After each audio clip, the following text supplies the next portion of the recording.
할렐루야. 우리 함께 인사하겠습니다. 우리 옆에 계신 분, 또 앞뒤 계신 분 함께 인사합니다. 잘 오셨습니다. 다시 한번 인사하겠습니다. 새벽에 만나니 더 반갑습니다. 마지막으로 한 번 더 인사합니다. 하나님은 새벽에 도우십니다. 인사하세요. 아멘. 매일 오늘만 같으면 참 좋을 것 같아요. 말씀 끝나고 또 기도를 하는데 오늘 특별히 칠여선교에서 식사를 준비해 주십니다. 어제 저녁에도 나와서 준비를 해주셨고 또 오늘 아침 정말 새벽부터 열심히 준비를 해 주셨습니다. 다 참여해 주시면 좋을 것 같고요. 근데 우리가 지금 특별 새벽 부흥회잖아요. 그래서 이제 가장 주된 일은 말씀과 기도예요. 말씀과 기도. 그래서 식사를 하러 가실 때 조용히 가셔야 됩니다. 조용히. 그리고 식사하세요 이렇게 하지 마시고 이제 알아서 눈치껏 조용히 가서 식사하시고 여기에서는 기도하는 분위기가 이렇게 될 수 있도록 그렇게 해주시면 참 감사하겠습니다. 가장 중요한 일이기 때문에 그래요. 하나님이 왜 이 일을 하게 하셨는가? 지금 돌아가는 분위기가 심상치 않아요. 여러분 국방부 이름이 뭘로 바뀌었죠? 전쟁부로 바뀌었어요. 앞으로 무슨 일이 벌어질지 사실 지금 벌어지고 있습니다. 아주 심각한 영적 전쟁이 지금 있는 이때예요. 성도들이 깨어있지 않으면 안 되는 지금 시기인 것입니다. 우리에게 말씀이 필요한, 하나님의 은혜가 필요한, 기도가 필요한, 항상 필요하지만 절대적으로 하나님의 말씀이 필요하고 하나님의 도우심이 필요한 지금 이 때인 것입니다. 하나님 우리를 불러 모아 주신 것이에요. 여호와의 말씀이 요나에게 임하니라 그랬어요. 하나님이 그를 쓰시겠다는 것이에요. 하나님의 뜻을 보여주시겠다, 이루시겠다. 여러분 말씀이 임한다라는 것은 그것은 성도에게 있어서 정체성인 것입니다. 말씀을 받았느냐, 말씀을 받지 않았느냐, 그거죠. 그가 하나님의 사람인가 아니면 세상에 속한 사람인가? 우리가 세상을 이길 수 있는, 악한 자를 이길 수 있는 그 힘이 무엇입니까? 하나님의 말씀이 너희 안에 거하시고예요. 그래야 이길 수 있는 것입니다. 하나님의 말씀이 임했다. 이것은 우리가 하나님의 사람이라고 하는 중요한 표가 되는 것이고 정체성을 말해주는 것이에요. 요나가 하나님 안에 있다. 하나님이 그를 쓰시겠다. 그리고 하나님이 요나와 함께 하시겠다. 마태복음 28장 19절 20절 보니까 그러므로 너희는 가서 모든 족속으로 제자를 삼고 내가 너희에게 분부한 모든 것을 가르쳐 지키게 하라. 볼지어다 세상 끝날까지 내가 너희와 항상 함께 있으리라 그랬어요. 요나에게 주신 말씀, 일어나 가서 외치라 그랬어요. 예수님 똑같이 우리에게 주신 말씀이에요. 가서 너희에게 분부한 모든 것을 가르쳐서 지키게 하라. 약속이 무엇입니까? 세상 끝날까지 내가 너희와 함께 있으리라. 하나님은 우리 홀로 보내지 않으십니다. 내가 너희와 함께 있으리라. 하나님과 함께 할 수 있는 가장 좋은 길이 무엇인가? 하나님의 말씀이 임하여 그 말씀을 가서 전하는 것이에요. 하나님 함께 해주신다. 이것이 요나가 받은 특권인 것입니다. 또 우리가 받은 특권이에요. 일어나 가서 외치라. 여러분, 말씀이 임한다. 말씀이 임한다는 것은 말씀을 들었다, 내가 말씀을 알았다, 이게 아니죠. 진정으로 말씀이 임하는 것은 그 말씀으로 순종한다는 것입니다. 여러분, 우리의 목적은 이렇게 가을 특별 새벽 부흥의 이런 자리에 참여하는 것, 이게 다 하는 게 아니에요. 하나님이 우리에게 말씀을 주시면 그 말씀에 순종하는 것이 목적인 것입니다. 성경 공부의 목적이 뭐냐면 내 머리에 채우고 내가 지식으로 습득하는 것, 그게 전부가 아니에요. 하나님의 말씀의 뜻대로 살아가는 것, 그게 목적인 것입니다. 예수님이 뭐라고 말씀하셨는가? 누가복음 6장 46절 말씀 읽겠습니다. 너희는 나를 불러 주여 주여 하면서도 어찌하여 내가 말하는 것을 행하지 아니하느냐, 이렇게 말씀하세요.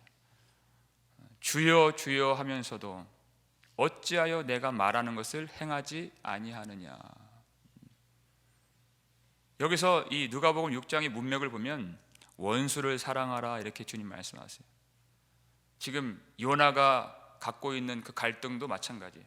니느웨로 가라, 원수에게로 가라, 원수에게 말씀을 전하라, 그들을 품으라.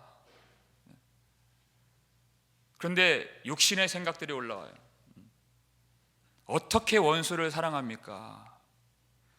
제가 목회를 하면서, 청년 사역하면서, 설교를 하면서 제가 숱하게 받았던 질문이에요. 목사님, 어떻게 그 사람을 사랑합니까? 나는 그렇게 하고 싶지는 않습니다. 그렇게 할 필요성을 못 느낍니다. 그 사람이 나에게 어떻게 했는지 아십니까? 참 많이 들었어요, 저는. 어찌하여 내가 말하는 것을 행하지 아니하느냐. 주님 말씀하시는 거예요. 그 육신의 생각들이 올라와서 나는 그 사람을 사랑할 수 없어. 그 육신의 생각을 따라가면 우리 주님이 주인 되실 수가 없다는 것입니다. 입술로는 주여 주여 하는데 그 말씀대로 행하지 않는 거예요.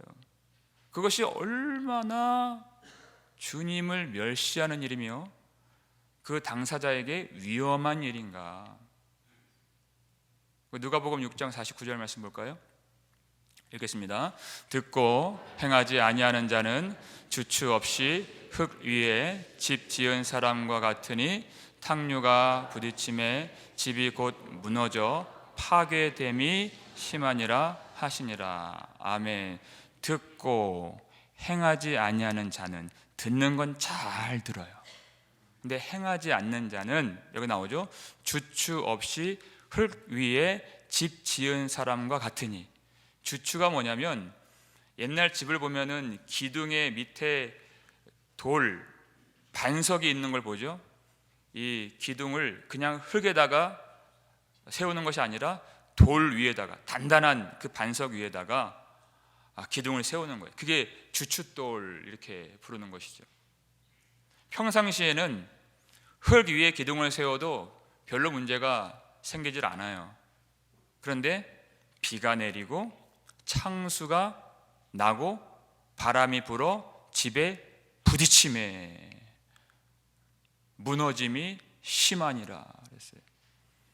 우리가 살다 보면 반드시 시험을 만나게 되는데 그 창수와 같은, 파도와 같은, 비바람과 같은, 풍랑과 같은 그 시험을 만날 때, 그때 그 믿음이 다 무너진다. 그것은 허상의 믿음이에요. 믿음이 있는 줄로 알았는데 사실은 없는 믿음, 가짜 믿음이었다.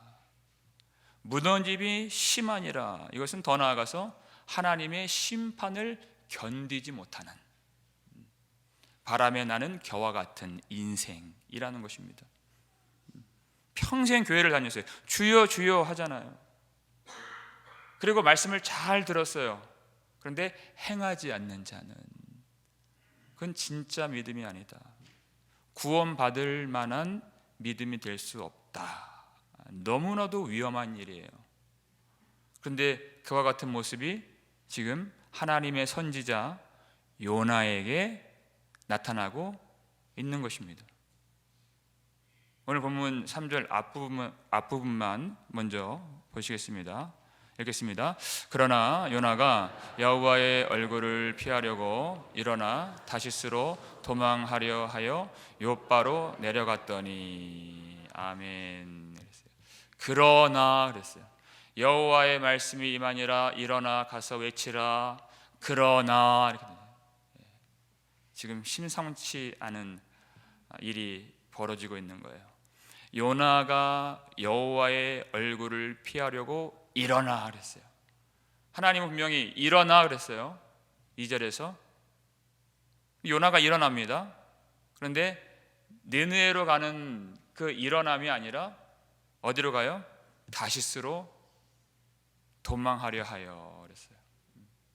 여호와의 얼굴을 피하려고 일어났다. 일어나기는 일어나는데 순종하려고 일어난 것이 아니라 불순종하려고 일어났다. 하나님을 피해서 도망가려고 일어난 것이에요. 여러분, 요나는 하나님께 귀하게 쓰임 받았던 하나님의 종이었습니다. 열왕기하 14장 25절 말씀인데요, 함께 읽겠습니다. 이스라엘의 하나님 여호와께서 그의 종 가드헤벨 아미떼의 아들 선지자 요나를 통하여 하신 말씀과 같이 여로보암이 이스라엘 영토를 회복하되 하맛 어귀에서부터 아라바 바다까지 하였으니, 아멘. 아미떼의 아들 선지자 요나를 통하여 하신 말씀과 같이. 하나님이 전에 어떤 말씀을 주셨다고요? 여로보암 왕이 이스라엘 영토를 회복할 것이다 라는 말씀을 요나에게 주신 것이에요. 하맛 어귀에서부터 아라바 바다까지 이스라엘이 회복할 것이다 라는 말씀이에요. 여러분, 이 지경은 이스라엘이 가장 영광스러웠던 솔로몬 시대의 그 지경과 거의 맞먹는 그런 영토인 것입니다. 근데 하나님이 요나에게 주신 말씀 그대로 이루어 주신 것이에요. 요나가 어떤 사명을 받았다고요? 이스라엘이 회복되리라는 것이에요. 여러분, 이때 당시 이 상황을 보면 이스라엘 백성들이 하나님 앞에 전혀 잘하지 못했습니다.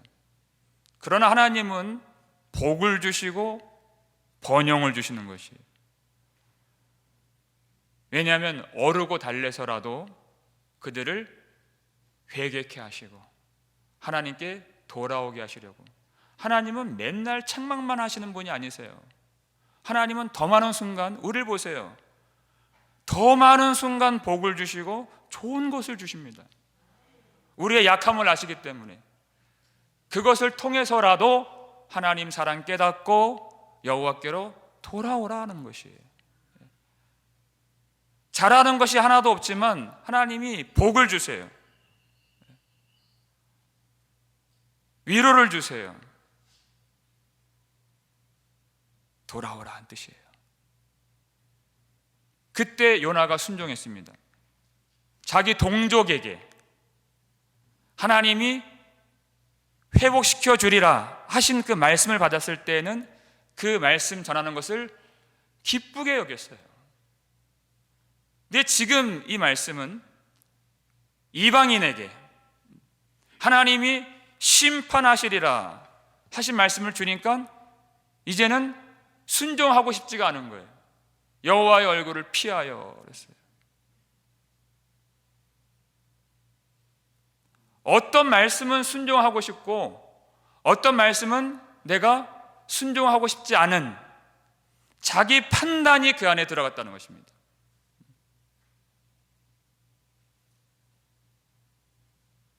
여러분, 이 두 말씀, 이스라엘이 회복되리라, 이 목적이 무엇이라고요? 하나님을 향한 회개에 있다는 것이에요. 그렇다면 니느웨가 심판을 받으리라, 니느웨가 무너지리라, 여러분 이 말씀의 목적은 무엇일까요? 그것도 마찬가지, 하나님께 돌아오라, 회개하라에 있는 것이에요. 근데 사람들은 어떤 말씀은 복된 말씀으로 여기고 어떤 말씀은 별로 듣고 싶어 하지 않고 말하고 싶지 않은 말씀으로 내가 가르고 내가 판단을 해버려요. 하나님의 말씀은 동일합니다. 언제나 우리를 돌이켜서 죄악에서 떠나 사는 것을 기뻐하시는 하나님이세요. 그 모든 말씀이 여호와께로 돌아오라, 회개케 하시는 말씀이에요. 근데 어리석은 인생들이 하나님의 말씀을 내가 취사 선택하는, 하나님이 사울에게 아말렉을 진멸하라 이 말씀을 주시죠. 근데 자기가 보기에, 자기가 판단을 해요. 좋아 보이는 것은 남기고 하찮은 것은 진멸하고. 여러분, 우리가 하나님의 말씀을 다 불순종하나요? 그렇지 않죠. 어떤 것은 순종하고 어떤 것은 순종하지 않는 거예요. 사울이 자기 생각에 아니 이 좋은 것을 왜 다 진멸하라 하시는가, 이 어린 양을 가지고 여호와께 제사를 드리면 얼마나 하나님이 기뻐하시겠는가, 자기 생각이에요. 하나님은 이미 진멸하라고 하셨는데. 그러니까 사무엘을 통해서 어떤 말씀이 선포됩니까?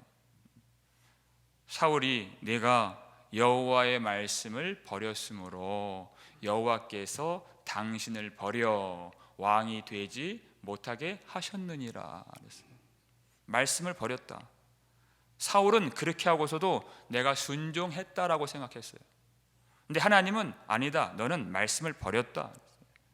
어떤 것은 지키고 어떤 것은 안 지켰는데 하나님은 말씀을 불순종했다, 하나님의 말씀을 다 버렸다, 이렇게 말씀을 주신 것입니다. 지금 요나가 문제는 어떤 것은 순종하고 어떤 말씀은 순종하지 않아요. 일어나서 니느웨로 가라 외치라, 그 하나님의 말씀은 기뻐하지 않는 것이에요. 왜 니느웨로 가서 말씀을 전하라고 하시는가? 이토록 오랫동안 우리 동족을 괴롭혀왔던 이 니느웨인데 왜 하나님이 그들을 돌아오라고 말씀을 주시는가? 하나님의 명령이 이해가 되질 않는 것입니다. 그리고 그들이 들을 것 같지도 않아요.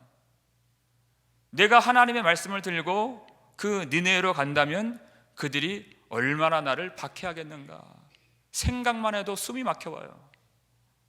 만에 하나 설령 그들이 말씀을 듣고 하나님께 돌이키는 역사가 일어난다면 그것은 요나의 입장에서는 더 끔찍한 일이에요. 그들이 하나님의 백성이 되고 그들이 회개한다면 상상하고 싶지도 않은 일이 벌어지는 것이에요.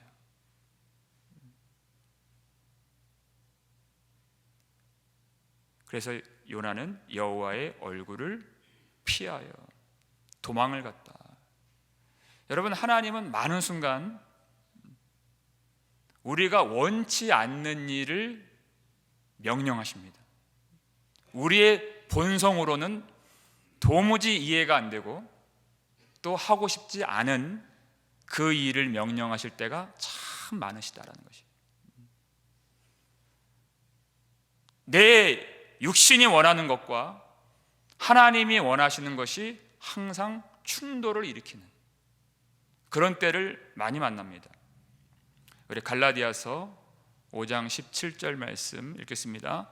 육체의 소욕은 성령을 거스르고 성령은 육체를 거스르나니 이 둘이 서로 대적함으로 너희가 원하는 것을 하지 못하게 하려 함이니라. 아멘.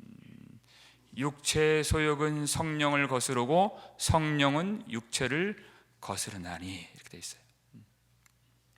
육체의 원함과 성령의 원하심이 항상 충돌하고 항상 서로를 대적한다. 육체의 원함은 무엇입니까? 육체라고 하는 것은 자기 중심성이에요. 내가 영광받기를 원하고, 내가 드러나길 원하고, 내가 편하길 원하고, 내가 내 뜻이 이루어지도록 사는, 그것이 육체의 소욕이죠. 자기 중심성이에요. 성령님은 그것을 다 대적하시고 거스르십니다. 오직 예수 그리스도의 영광을 나타나게 하시고, 예수 그리스도를 높이시고, 주님만 드러나게 하시고, 주님의 뜻만 이루어지도록 역사하시는 분이 우리 성령님이십니다.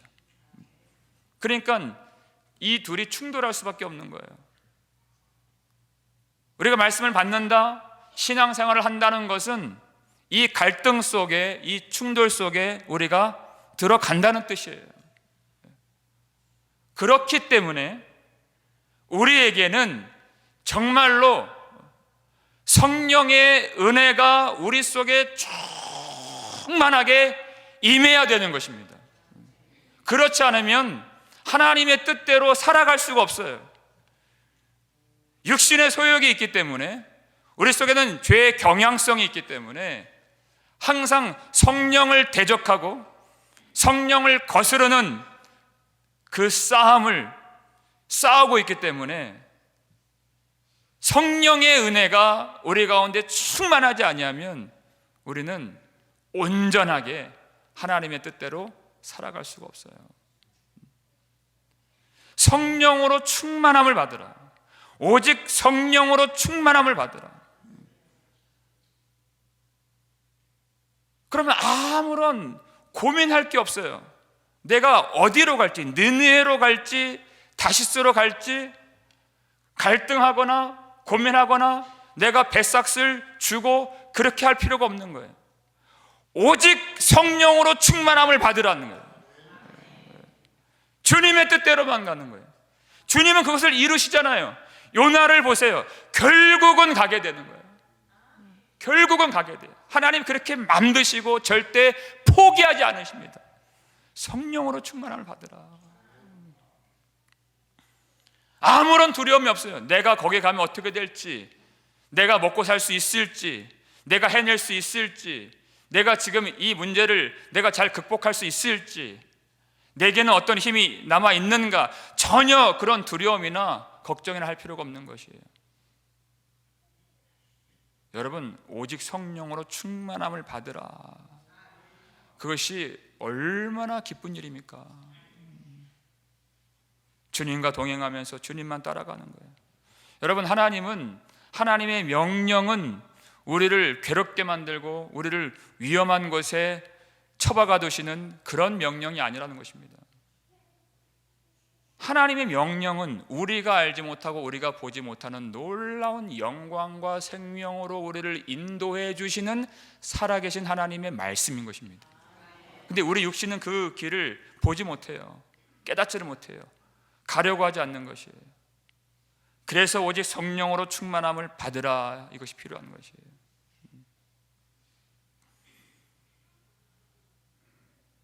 관건은 얼마나 주님을 의지하는가, 이게 성령 충만이죠. 얼마나 주님을 사랑하는가 있는 것이에요. 너희가 나를 사랑하면 내 계명을 지키리라. 이건 사랑의 문제라는 것입니다. 얼마나 주님을 사랑하는가. 베드로에게 내가 나를 사랑하느냐, 그 한 가지만 물으신 주님이세요. 그래야 주님의 사명 감당하고 주님의 뜻대로 살아갈 수가 있기 때문에. 스데반을 보십시오. 복음을 전하다가 공회에 붙잡혔습니다. 법정에 세워졌어요. 유대인들이 거짓 증인들을 동원했어요. 스데반에게 불리한 증언들이 마구마구 쏟아져 나옵니다. 이 지금 재판이 이상한 쪽으로 흘러가요. 사형 선고를 받는 그 장면이에요. 성경이 뭐라고 하느냐? 스데반의 얼굴이 천사의 얼굴과 같더라. 말도 안 되는 거짓말들이 이 법정에서 일어나고 있는데 그의 얼굴이 평온하게 천사의 얼굴과 같더라. 그 죽음의 순간 앞에서도 성경을 보니까 스데반이 성령으로 충만하여 자신을 구원하신 하나님의 영광을 주목하고 의로우신 재판장, 이 인간 재판장이 아니에요. 의로우신 재판장, 하나님 보좌 우편에 서 계신 곧 다시 오실 예수 그리스도를 주목하고 있었다. 이게 성령의 충만함. 얼마나 주님을 의지하고 있는가. 우리 인생이 어렵다면 하나님의 명령 때문이 아닙니다. 성령 충만하지 않기 때문이에요. 시험이 많아서, 돈이 없어서, 문제가 많아서, 고난이 많아서 아니에요. 성령으로 충만하지 못하기 때문에. 여러분, 신앙생활을 하지만은 성령으로 충만하지 못한 그 상태가 얼마나 기쁨이 없는, 그리고 억지스러운, 나가긴 나가야 되는데 하긴 해야 되는데 전혀 감격이 없는, 그냥 끌려다니는 신앙생활을 하다가 결국은 여호와의 얼굴을 피하게 되는 거예요. 여러분, 성령 없이도 교회에 나올 수 있습니다. 성령으로 충만함 받지 않고서도 우리는 봉사할 수 있습니다. 그러나 기쁨이 없어요. 사도행전 13장 51절 보니까 제자들은 기쁨과 성령으로 충만하니라 그랬어요. 그들은 핍박을 받았어요. 온몸이 지금 상처투성이에요. 그러나 기쁨과 성령으로 충만하니라. 성령의 충만함은 항상 기쁨과 함께 동반하는 것이에요. 그 문제와 박해와 어려움과 시험이 전혀 상관이 없어요. 성령은 그 모든 것을 이기게 하십니다. 충만한 기쁨이 임하는 것이에요.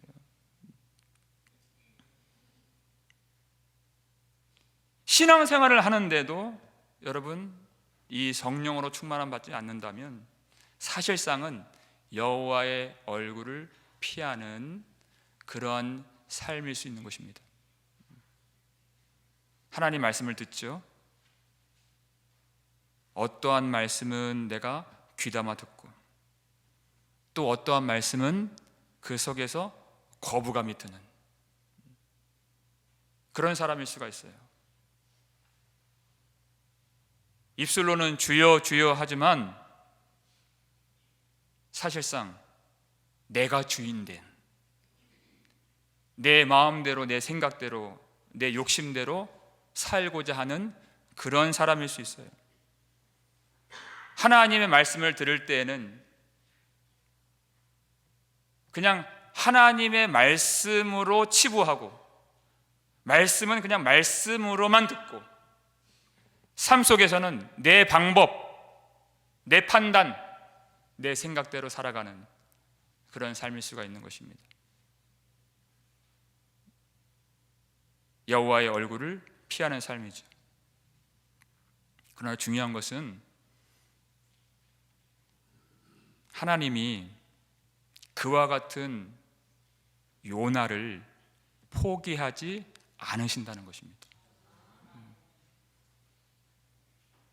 여러분, 그때 당시에는 호세아도 있었고 다른 선지자들도 있었어요.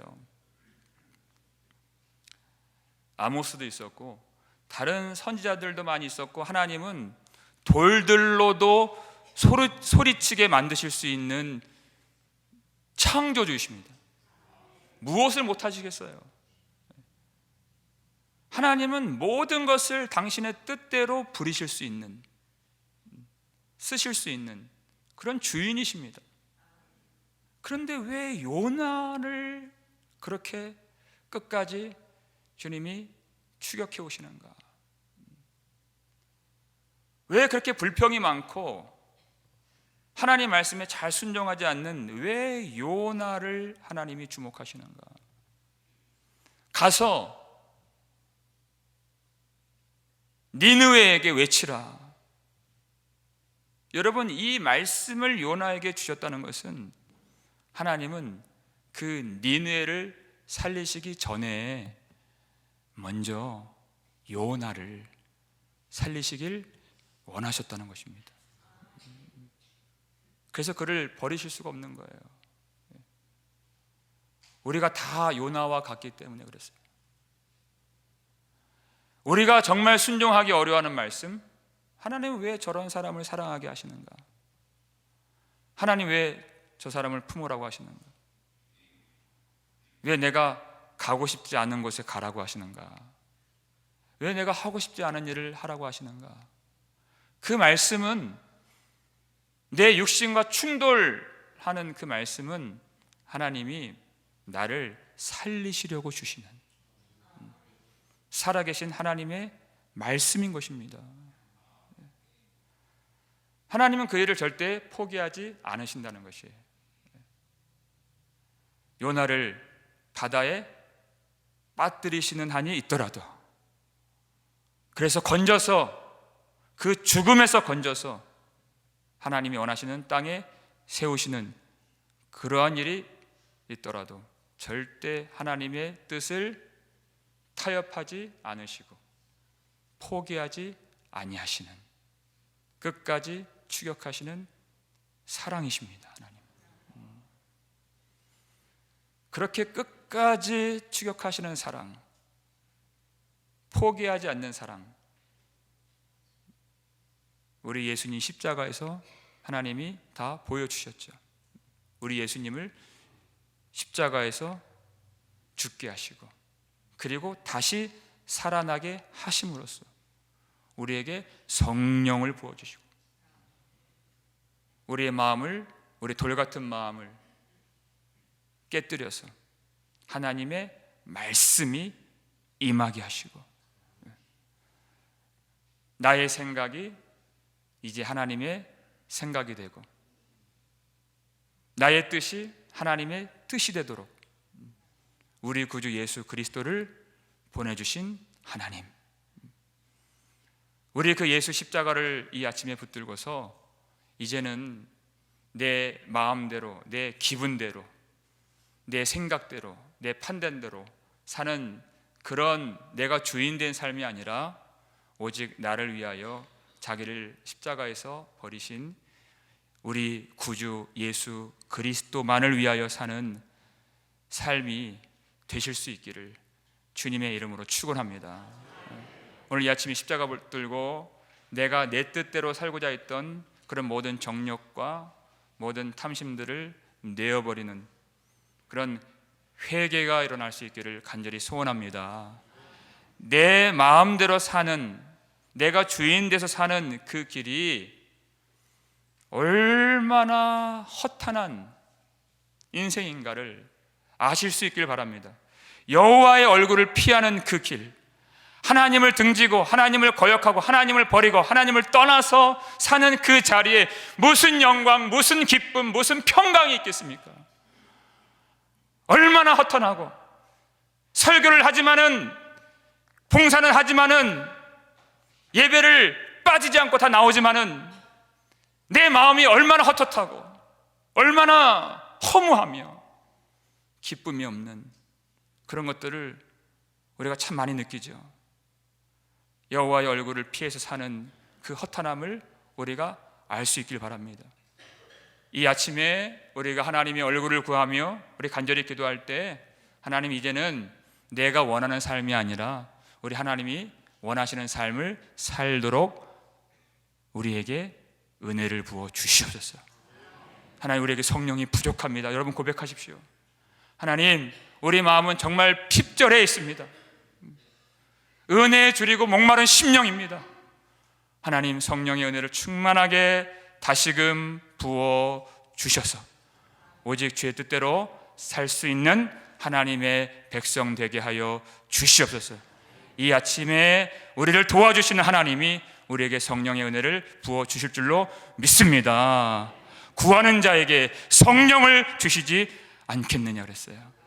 하나님이 우리의 기도를 들어주셔서 이제는 하나님이 말씀하실 때 언제든지 어디에서라도 주의 말씀에 순종하여 여호와의 얼굴빛 안에서 살아갈 수 있는 거룩한 성도들 다 되시기를 주님의 이름으로 축원합니다.